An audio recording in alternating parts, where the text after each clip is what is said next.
Assalamualaikum warahmatullahi wabarakatuh. Halo teman-teman semua, gimana nih kabar teman-teman hari ini? Semoga teman-teman dalam keadaan yang sehat dan juga bahagia ya hari ini.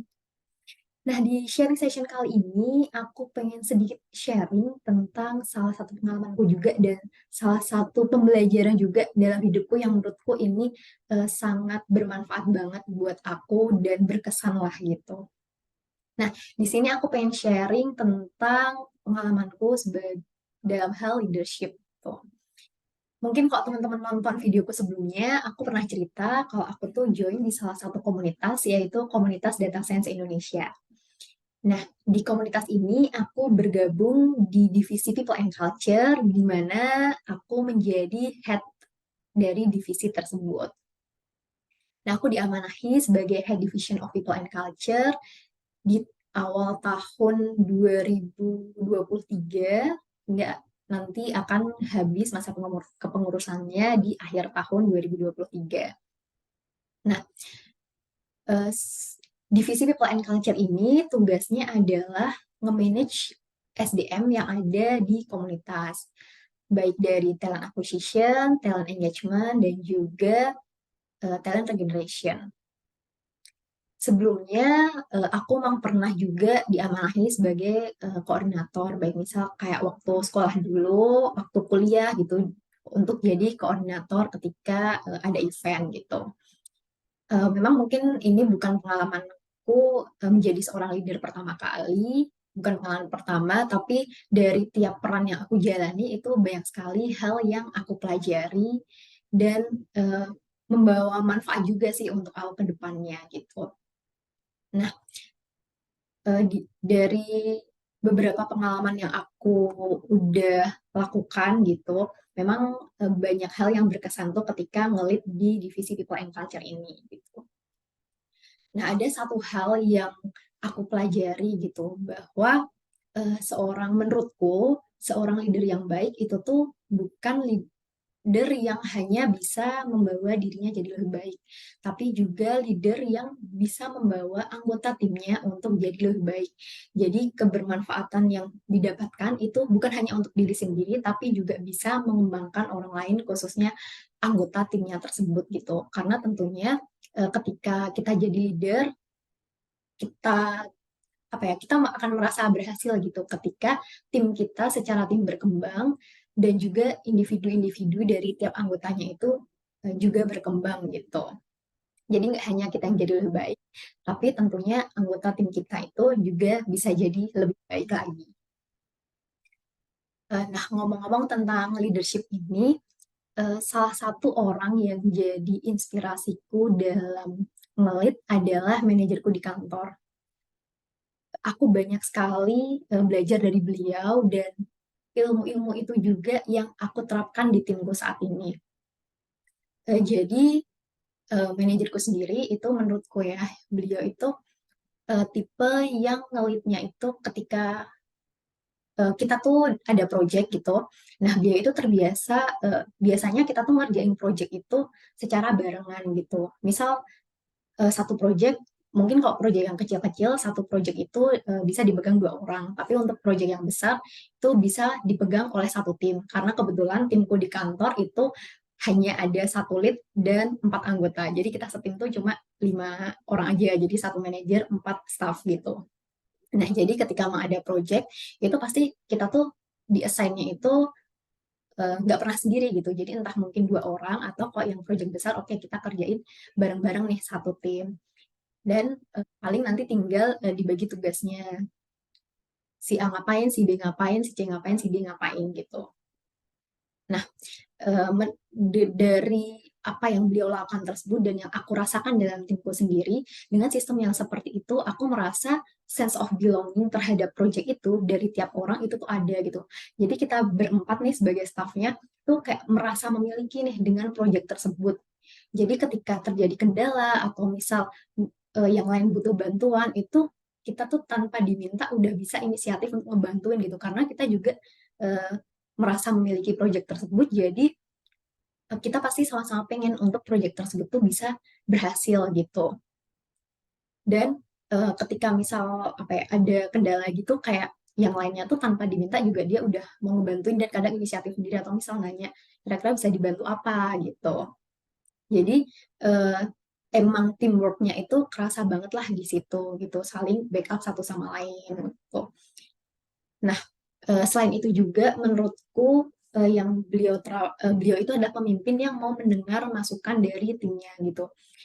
Kita ketika misal diskusi gitu, sekecil apapun saran yang kita sampaikan atau mungkin kadang menurut kita ketika kita mau menyampaikan saran itu kan kayaknya ini nggak penting deh ntar kok buat diomongin. Nah, tapi sekecil apapun atau mungkin sesederhana apapun feedback yang kita berikan itu tuh beliau mau mendengarkan dan bahkan beliau juga kadang mempertimbangkan, oh iya ya, benar juga ya, ternyata ada nih mungkin rintilan hal kecil yang seperti ini yang memang perlu diperhatikan dan bisa membawa dampak juga bagi proyek tersebut gitu. Jadi yang kedua itu adalah mau mendengarkan gitu. Nah, eh, mungkin sebenarnya paling pokok itu dua itu sih yang aku pelajari dari beliau karena masih banyak lagi nih kalau mau diceritain gitu karena emang beliau menjadi salah satu role modelku ketika aku memimpin tim gitu. Nah, kebetulan di divisi People and Culture ini program kerja yang dilakukan itu memang project based gitu. Biasanya kita tuh ada kayak ngadain kayak tentunya open recruitment volunteer, terus juga ada volunteer meet up, eh, terus mungkin kegiatan sharing session di internal khusus kita adakan untuk volunteer. Jadi memang kegiatan yang dilakukan itu project based dan kebanyakan tuh kayak kita ngadain event gitu, event buat internal lebih tepatnya. Nah, eh, dari situ juga akhirnya aku kayak mengcopy nih, kayak apa ya, menerapkan apa yang aku pelajari dari manajerku tersebut ke dalam timku. Aku pelajarin itu untuk gimana aku ngelit timku gitu, karena aku merasa nyaman dengan cara manajerku ngelit itu dan menurutku itu juga bisa diterapkan dengan di dalam timku di People and Culture ini. Nah, akhirnya waktu itu aku mulai diamanahi sebagai author division dan kita ada beberapa project dan aku juga menerapkan apa yang diterapkan oleh manajerku di kantor yaitu di mana ketika kita mengerjakan project itu memang projectnya dikerjakan bareng-bareng gitu.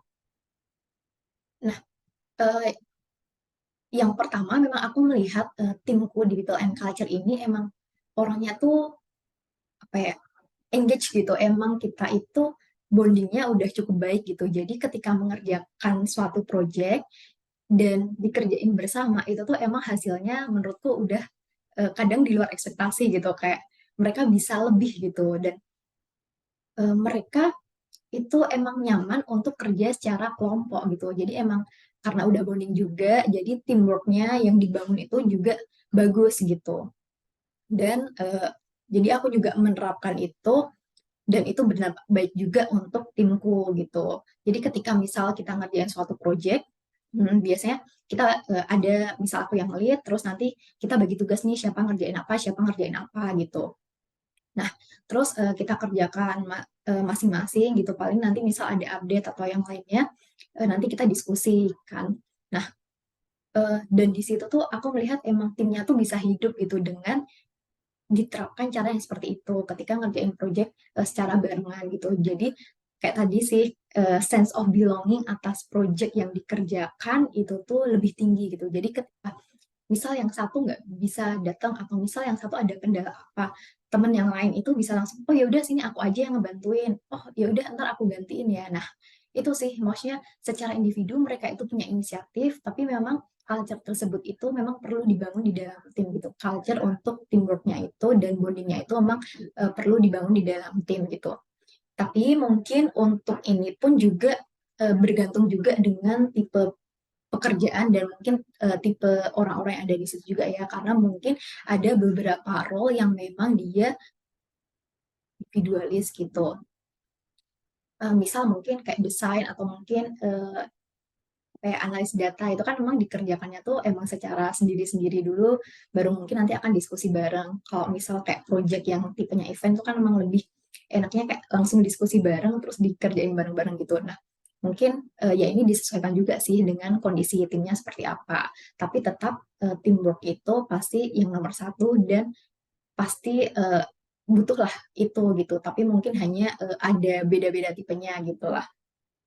Nah, terus selain itu juga aku tuh karena ini komunitas yang aku ikutin itu adalah komunitas non-profit ya, jadi memang tidak ada fee ataupun benefit secara material yang akan kami dapatkan sebagai volunteer.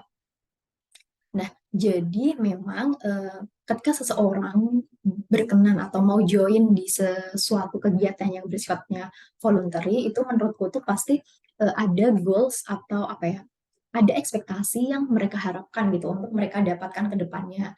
Misalkan apakah itu relasi gitu kan, mungkin dia join komunitas karena pengen dapat relasi yang banyak dan luas, atau ada juga mungkin yang pengen dia itu punya apa ya, punya tempat untuk aktualisasi diri dia. Misal dia nih suka ngajar gitu, karena memang di komunitas kami itu tuh ada ruang untuk sharing session. Jadi ada juga teman-teman volunteer yang memang suka ketika sharing gitu ke teman-teman yang lain. Jadi ada juga yang tipenya seperti itu. Dan mungkin ada juga yang memang sekedar ngisi kegiatan atau mungkin ya berbagai yang lainnya lah, berbagai ekspektasi yang lainnya. Nah, jadi waktu itu ketika aku di awal aku jadi head itu, aku ngadain sesi one on one untuk tiap anggota di timku. Nah, kenapa aku ngadain itu? Karena menurutku karakter tiap orang itu tuh berbeda gitu, dan ekspektasi tiap orang untuk join komunitas ini juga pasti berbeda kan. Nah, jadi aku pengen menggali lebih dalam nih sebenarnya anggota timku tiap orangnya itu, kalian tuh pengennya apa sih? Kalian pengennya apa? Kalian pengennya kayak gimana gitu. Jadi memang ketika eh, dalam jadi aku apa ya, jadi kita tuh kayak bisa sinergi gitu loh. Jadi kita yang pertama itu, karena menurutku tuh salah satu hal yang penting itu adalah keterbukaan gitu. Jadi ya kita sama-sama terbuka aja, aku pengennya gini, kamu pengennya gitu. Jadi bisa nih kita ketemu titik tengahnya dan sama-sama enak buat ngejalaninnya. Karena tentunya kayak ngejalanin apa ya, berkomitmen selama 1 tahun dan itu sifatnya voluntary, itu tuh juga cukup challenging lah, bukan hal mudah. Karena dari beberapa pengalaman ikut voluntary itu, khususnya komunitas itu pasti turnover-nya tinggi gitu, pasti banyak yang kayak nggak cocok keluar, karena memang kami nggak ada ikatan apapun gitu kan, karena ibarat kata ya emang karena keinginan kamu gitu kan untuk join, ya silahkan gitu. Jadi kita tidak bisa memaksa ataupun menahan orang untuk masuk dan keluar gitu. Nah, akhirnya aku adainlah sesi one on one itu, dan menurutku itu sangat bermanfaat banget buat aku dan juga buat timku ternyata. Karena aku awalnya ekspektasinya eh, apa ya, aku tuh lebih ke arah aku untuk menggali informasi gitu tentang timku gitu. Nah, dari sesi itu tuh aku jadi, yang pertama tentunya aku jadi lebih kenal timku gitu, karakternya tuh seperti apa orang-orangnya. Dan yang kedua itu aku jadi tahu nih ngelit mereka itu tuh harus seperti apa gitu. Karena tiap orang itu ternyata punya karakteristik masing-masing kan, dan punya apa ya, versi nyamannya masing-masing gitu. Di anggota timku sendiri itu ada tipe orang yang memang dia itu lebih suka ketika ngeproject. Nah, untuk timku itu tuh emang ternyata mereka pun tipe yang lebih suka ngeproject tuh ngerjain bareng-bareng semuanya gitu. Nah, terus yang kedua juga ada tipe orang yang ternyata dia lebih suka ketika dia dikasih tugas, ya udah jangan terlalu banyak arahan gitu. Pokoknya dikasih aja garis besarnya seperti apa, nanti dia kerjakan, terus barulah kita diskusi gitu. Jadi dia ingin bahwa di situ dia punya ruang untuk dia berekspresi, dia punya ruang untuk dia menuangkan ide, apa ya, dia memiliki ruang sendiri untuk dirinya mengaktualisasikan diri, dan kemudian nanti oke lah kita diskusi kira-kira mungkin dari ideku itu yang kurang pas mana, nanti kita sesuaikan bareng nih. Nah, di samping itu tapi ada juga nih teman-teman yang tipenya itu lebih suka diarahkan dengan detail gitu. Jadi ketika mengarahkan dia itu, oke, tugas kamu ini, to-do list-nya ini nih ya. Terus kayak step 1 kamu harus gini, step 2 harus gini, step 3 harus gini gitu. Jadi emang ada tipe orang yang lebih nyaman dengan sesuatu yang sudah clear arahannya dan juga detail step by step-nya itu seperti apa. Dan ada juga mungkin orang-orang yang dia mungkin waktunya terbatas ya, kalau misalkan sering meeting atau gimana mungkin kurang bisa gitu. Jadi dia lebih nyaman ketika kayak, oke, aku dikasih tugas ini, yang penting jelas nih Kak deadline-nya kapan gitu. Jadi ntar aku bisa nyesuaiin sendiri dengan waktuku gitu. Ya yang penting ada tema besarnya apa, deadline-nya kapan, udah nanti aku sampaikan, habis itu kita diskusi bareng. Nah, dari situlah menurutku itu juga penting bagi seorang pemimpin di mana dia itu juga bisa tahu seperti apa sih anggota timnya gitu, karakter anggota timnya seperti apa, terus kayak nyamannya itu kayak gimana. Karena tentunya di dalam tim ketika memang sudah nyaman, itu kan enak ya mau ngapa-ngapainnya enak, enak terus tektokannya juga lebih enak dan semua orang itu merasa apa ya, merasa ada, merasa juga semuanya berkontribusi gitu. Jadi kayak ada perasaan merasa dianggap dan merasa ya dengan adanya dia tuh merupakan bagian yang penting nih dari tim tersebut gitu. Bagian dan juga mungkin tuh menurutku juga bagian apresiasi juga gitu ya terhadap kinerja tim tersebut. Nah, terus selain itu juga kayak eh, aku juga jadi tahu nih apa ya gimana sih cara approach ke tiap orang itu karena ternyata kan tiap orang itu beda ya cara approach-nya ada yang memang kayak harus di approach satu-satu nih pelan-pelan nih cara approachment-nya gitu ada yang suka langsung to the point aja apa ya kayak langsung butuhnya ini gitu tapi ada yang kayak ngobrol dulu gitu baru ntar disampaikan ini ternyata kayak gini loh kita tuh butuhnya gitu nah dan ya itu sih menurutku kayak salah satu cara sih khususnya mungkin buat aku yang apa yang bisa dilakukan gitu ketika kita pertama kali megang tim gitu. Nah, terus habis itu juga hal yang aku pelajari dengan aku jadi leader adalah tentang empati. Karena dengan tiap orang punya karakter yang berbeda, punya sudut pandang yang berbeda, tentu kita tuh juga sebagai leader harus punya empati. Empati yang gimana sih? Oh ternyata di posisi dia itu seperti ini loh gitu yang dia mau itu seperti ini loh jadi kita tuh kayak lebih empati lebih mau mendengarkan dan lebih belajar lagi untuk memahami sih itu jadi pun itu juga salah satu hal yang aku tuh struggle juga nih di situ gitu karena emang kebetulan di timku itu ada sekitar 7 sampai 8 orang di people and culture ini jadi kayak mendengarkan berbagai sudut pandang itu menyenangkan tapi juga perlu di manage gitu kan kayak oh aku tuh karena ada banyak jadi kayak ya aku harus bisa memahami satu persatu, aku harus bisa dan mau untuk mendengarkan dan juga tentunya harus empati gitu. Nah, ya karena itu juga kan feedback juga dari teman-teman dan pasti tentunya semua anggota tim itu berharap bisa eh, membawa tim ini juga atau menghasilkan proyek yang baik gitu. Jadi ya itu juga penting juga sih, sangat penting sih menurutku karena emang itu tuh salah satu skill yang leader butuhkannya itu yang harus leader punya sih yaitu kemampuan untuk mendengarkan dan memahami dan juga empati gitu. Nah, mungkin teman-teman di sini juga udah banyak nih yang jadi leader atau ngelit tim baik mungkin tim kecil atau malah mungkin tim besar bahkan mungkin posisinya sudah di level atas gitu. Nah, eh, bagiku jadi leader itu adalah proses pembelajaran, proses yang challenging, tapi buatku itu sangat membawa dampak yang besar juga di dalam hidupku gitu. Nah, mungkin sekian sharing session dari aku ya teman-teman. Semoga apa yang aku sampaikan ini ada hal yang bermanfaat, ada hal baik yang bisa teman-teman ambil. Sekian dari aku. Ya mohon maaf. Akhir kata, wassalamualaikum warahmatullahi wabarakatuh.